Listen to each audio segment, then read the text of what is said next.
Theresa with One Inspiring Woman, and today we're going for a ride and a chat.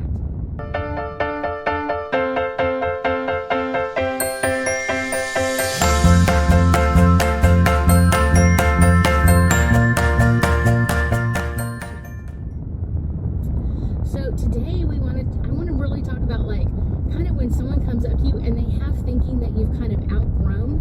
And I get this a lot in different aspects of my life because I have friends in different aspects, kind of interestingly.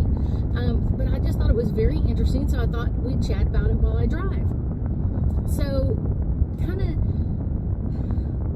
what is really interesting is that when you've outgrown some type of thinking and someone keeps bringing it up to you like it really, really, really matters, and it's kind of like, it really must matter to them, is what I've kind of learned, or their thinking hasn't really improved or anything else. It's kind of like they're still in that mentality that they can't get over something or get past something. So it's kind of like, interesting.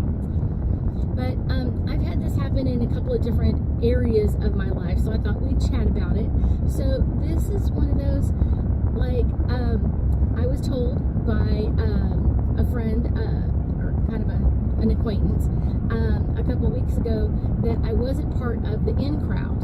And I was like, okay. I didn't know there was an in crowd, but okay, I'm all right. But I just thought it was kind of really interesting because it was almost like going back to that high school mentality of, wow, you have to be part of the in crowd. So, you know what I'm saying? I just thought it was kind of like, interesting. I think that more often than not, that people get into a way of thinking and they don't upgrade them. People that go into gossiping, people that love to gossip about someone else literally just to tear them down and make them feel bad about what's going on. And a lot of times this kind of mentality is really meant to just hurt the other person. And a lot of times it's disguised as something funny to say or a funny comeback or something like that, but it really isn't. A lot of times, when you look up certain words, you'll realize what they really mean, because a lot of people are like, oh, she just has a lot of sarcasm, or they'll say sassy. Well, sassy is just another way to say sarcasm. It's just kind of a shortened word. But it's one of those, sarcasm means that you're, literally, if you look it up in the dictionary, it's literally about, ripping or tearing a flesh. And that's really what a sarcasm is meant to do. A sarcasm is meant to rip and tear at our flesh and make us feel bad or feel certain ways about something that's coming up or something that's coming around us. So it's just kind of one of those, really? So a lot of times when people say, she has a lot of sarcasm or he has a lot of sarcasm or whatever it is, really what they're saying is that they've hurt my flesh. They've hurt me with some of their words. And I think it's really interesting when people do that, because it's one of those, why do you feel like you have to hurt someone else?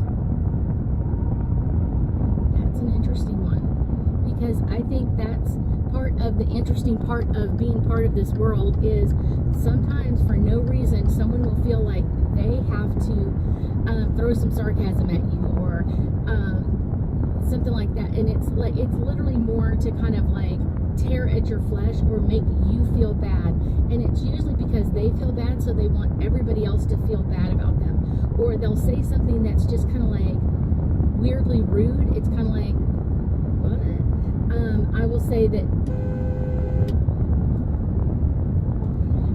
a lot of times people will say something and they're saying it rude, and a lot of times it's something that was told to them at some point, and they come up with a weird reason to kind of say it to someone else. And sometimes I get psychically that they do this because they got told this at some point and they didn't know how to deal with it, so it's kind of let me throw it at someone else to see how they deal with it, so I can learn from their mistakes or kind of learn from what they did or didn't do or whatever it is, to kind of get this clarity in what's going on. So it's kind of interesting, very interesting, because it's kind of someone hurt me, so now I have the right to hurt you.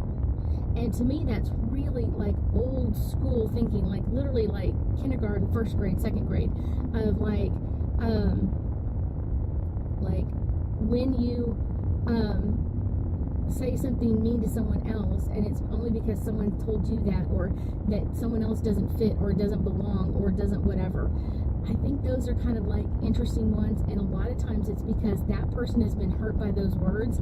Someone's been hurt by that energy. Someone's been hurt by that, and so they will literally say that to other people to hurt them. Number two would be like to make them feel bad as well. Or three, to kind of like really see like, how do I deal with this? How do you deal with someone who says your shoes don't match your shirt, or whatever it is, or you're kind of, really matched there, or something else, like kind of one of those weird things. So it's really an interesting phenomenon once that happens and someone throws that kind of energy at you, because it's usually a couple of, like I said, three reasons why that's an interesting energy for most people, and it can really be hurtful not only to you but to other people as well. And I think that's the part that really is the one that really bothers me the most, is probably because you've been hurt, or because you're having a bad day, or because of whatever it is, you feel like you can hurt someone else. That's not right. Just because you've been hurt by somebody doesn't give you the right to hurt to someone else. It really doesn't. I thank you so much for joining me today, and I know that we'll be talking again soon.